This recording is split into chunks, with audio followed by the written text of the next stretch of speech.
வணக்கம். இந்த நியூஸ் 18 தமிழ்நாடு செய்திகளை தொகுத்து வழங்குவதற்காக நான் பாலவேல் சக்கரவர்த்தி. செய்திகளை விரிவாக பார்ப்பதற்கு முன்னர் முதலில் தலைப்புச் செய்திகளை பார்க்கலாம். தமிழ்நாட்டில் மக்களவைத் தேர்தல் வாக்கு எண்ணும் பணியில் 38,500 பணியாளர்கள். ஒவ்வொரு மேசையிலும் தனித்தனியாக வீடியோ பதிவு நடைபெறும் என தலைமை தேர்தல் அதிகாரி சத்யபிரதா சாஹூ தகவல்.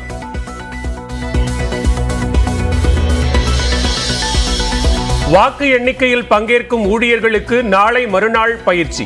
சென்னை மாவட்ட தேர்தல் அலுவலர் ராதாகிருஷ்ணன் தகவல்.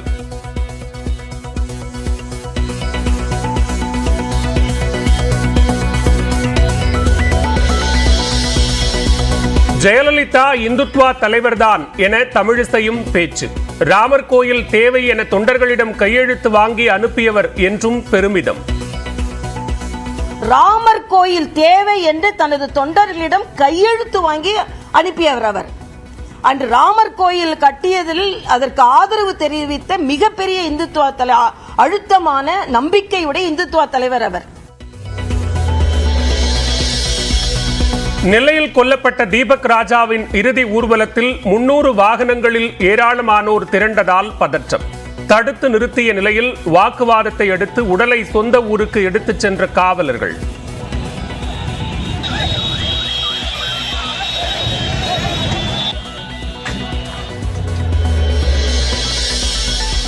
சேலத்தில் நேற்று மதிய உணவு சாப்பிட்ட நர்சிங் கல்லூரி மாணவிகள் 68 பேருக்கு வாந்தி மயக்கம். முதலில் தனியார் மருத்துவமனையில் சிகிச்சை அளிக்கப்பட்ட நிலையில் மேல் சிகிச்சைக்காக சேலம் மருத்துவமனையில் அனுமதி.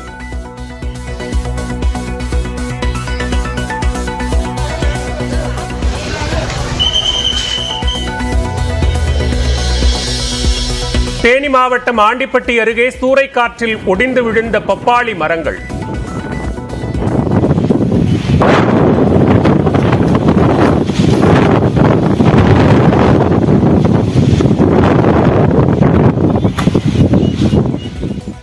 கனமழையாலும் சேதம் ஏற்பட்டுள்ளதாக விவசாயிகள் கவலை. தென்மேற்கு பருவமழை அடுத்த 5 நாட்களுக்குள் கேரளாவில் தொடங்கும். வானிலை ஆய்வு மையம் தகவல்.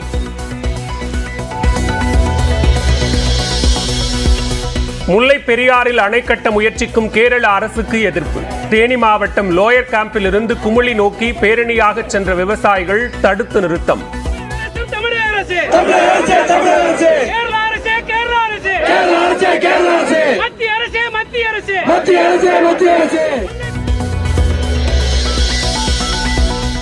புதிய தேசிய கல்விக் கொள்கையே நாட்டின் எதிர்காலம் என ஆளுநர் RN ரவி பேச்சு.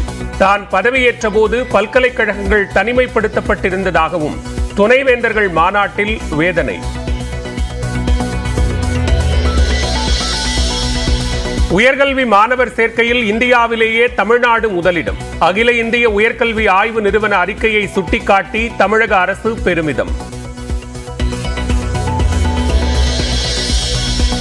நெல்லை மாவட்ட காங்கிரஸ் தலைவர் ஜெயக்குமார் மரண வழக்கில் 30 பேருக்கு CBCID சம்மன்.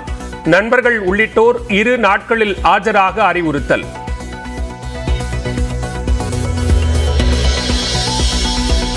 கொடைக்கானல் பிரெயின் பூங்காவில் நுழைவு கட்டணம் குறைப்பு. மலர் கண்காட்சி நிறைவடைந்ததால் பழைய கட்டணமான 30 ரூபாயே வசூலிக்கப்படுகிறது.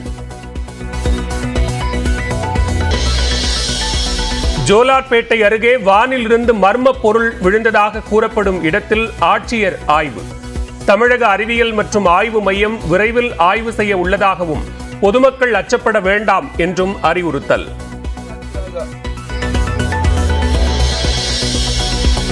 புதுக்கோட்டையை அடுத்த அன்னவாசலில் நேருக்கு நேர் மோதிக்கொண்ட இருசக்கர வாகனங்கள்.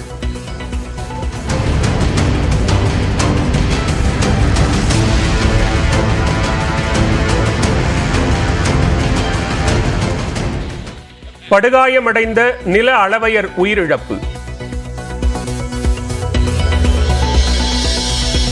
பேச்சிப்பாறை அணையிலிருந்து உபரிநீர் திறப்பு நிறுத்தத்தால் நீர்வரத்து குறைந்தது. திற்பரப்பு அருவியில் 8 நாட்களுக்கு பின்னர் சுற்றுலா பயணிகள் குளிக்க அனுமதி.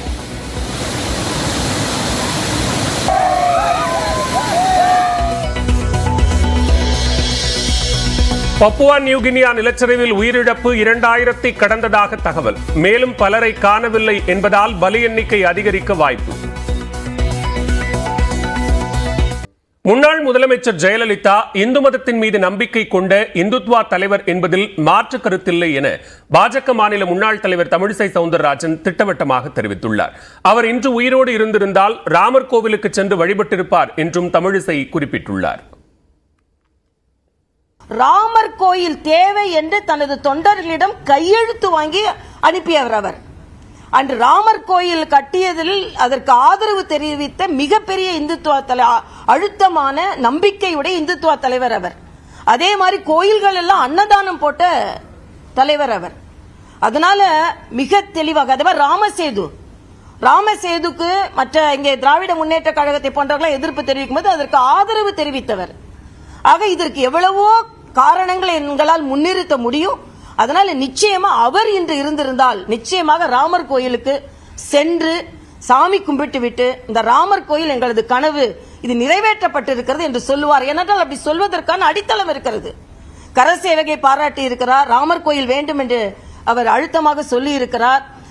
கரசேவையில் ஈடுபட்ட தொண்டர்களின் மீது நடவடிக்கை எடுக்கும் பொழுது அதை கடுமையாக எதிர்த்திருக்கிறார். அதனால எங்களது நிச்சயமான நம்பிக்கை மரியாதைக்குரிய ஜெயலலிதா அவர்கள் இன்று இருந்திருந்தார்கள் என்றால் நிச்சயமாக ராமர் கோயிலுக்கு சென்று அவர் ராமனை கும்பிட்டு விட்டு நமது இந்தியாவின் பல நூறாண்டு கனவு நனவாகி இருக்கிறது என்ற கருத்தை பதிவு செய்திருக்கிறார் என்பது எங்களது அழுத்தமான நம்பிக்கை. திருப்பத்தூர் மாவட்டம் ஜோலார்பேட்டை அருகே வானிலிருந்து மர்ம பொருள் விழுந்ததாக கூறப்படும் நிலையில் 5 அடி அளவிற்கு பள்ளம் ஏற்பட்டுள்ளது. அச்சமங்கலம் சொட்டைகவுண்டர் பகுதியில் ரவி என்பவருக்கு சொந்தமான இடத்தில் கடந்த 4 நாட்களுக்கு முன்பு சந்தேகத்திற்கிடமான பொருள் ஒன்று விழுந்ததாக கூறப்படுகிறது. இதனால் நிலத்தில் சுமார் 5 அடி அளவுக்கு பள்ளம் உருவாகியுள்ளது. இதனை பார்த்த திருமலை என்பவர் சாதாரண பள்ளம் என நினைத்து வீடு திரும்பினார். பின்னர் மீண்டும் அந்த பள்ளத்தை எட்டி பார்த்தபோது அதிக அளவில் அனல் வெளியானது. இதுகுறித்து தகவல் அறிந்த மாவட்ட ஆட்சியர் தற்பகராஜ் நேரில் வந்து சம்பவ இடத்தில் ஆய்வு செய்தார். மேலும் அந்த இடத்தை சுற்றி வேலி அமைத்து பாதுகாக்க விஏஓ முனியப்பனுக்கு உத்தரவிட்டார். மேலும் அறிவியல் ஆய்வு மைய அலுவலர்கள் நேரில் வந்து பள்ளத்தில் ஆய்வு செய்ததுடன் மக்கள் அச்சப்பட தேவையில்லை என்றும் தெரிவித்துவிட்டு சென்றனர்.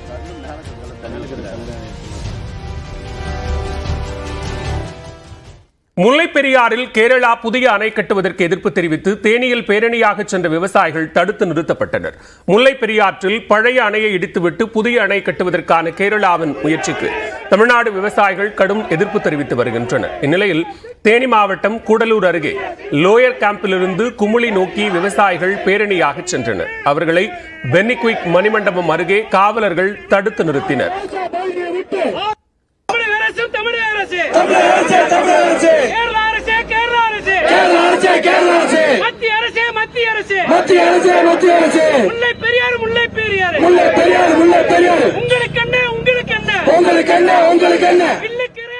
பேரணியாக சென்ற விவசாயிகள் கேரள அரசுக்கு எதிராக கண்டன முழக்கங்களை எழுப்பினர்.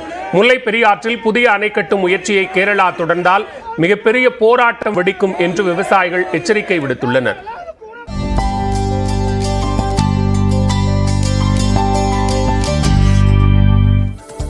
தொடர்ந்து நம்மொரு செய்திகளை பார்க்கலாம். நியூஸ் 18 தமிழ்நாடு செய்தி எதிரொலியாக புதுச்சேரி இந்திரா காந்தி விளையாட்டு அரங்கில் செயற்கை தடகள ஓடுபாதை அமைக்கும் பணி விறுவிறுப்பாக நடைபெற்று வருகிறது. உப்பளத்தில் 1992ஆம் ஆண்டு கட்டப்பட்ட இந்திரா காந்தி விளையாட்டு அரங்கத்தில் 7 கோடி ரூபாயில் 400 மீட்டர் செயற்கை தடகள ஓடுபாதை அமைக்க 2021ஆம் ஆண்டு பிரதமர் மோடி அடிக்கல் நாட்டினார். அதன் பின்னர் பணிகள் 3 ஆண்டுகளாக மந்தகதியில் நடைபெற்று வந்தது. இதுகுறித்து கடந்த 22ஆம் தேதி நியூஸ் 18 தமிழ்நாடு தொலைக்காட்சியில் செய்தி வெளியிடப்பட்டது. இதன் எதிரொலியாக ஓடுதளம் சீரமைக்கப்பட்டு அடையாள கோடுகள் போடப்பட்டு தினமும் பராமரிக்கப்பட்டு வருகிறது. நாடாளுமன்ற தேர்தல் முடிவு வெளியான பின்னர் மக்கள் பயன்பாட்டிற்கு கொண்டுவரப்படும் என்று எதிர்பார்க்கப்படுகிறது.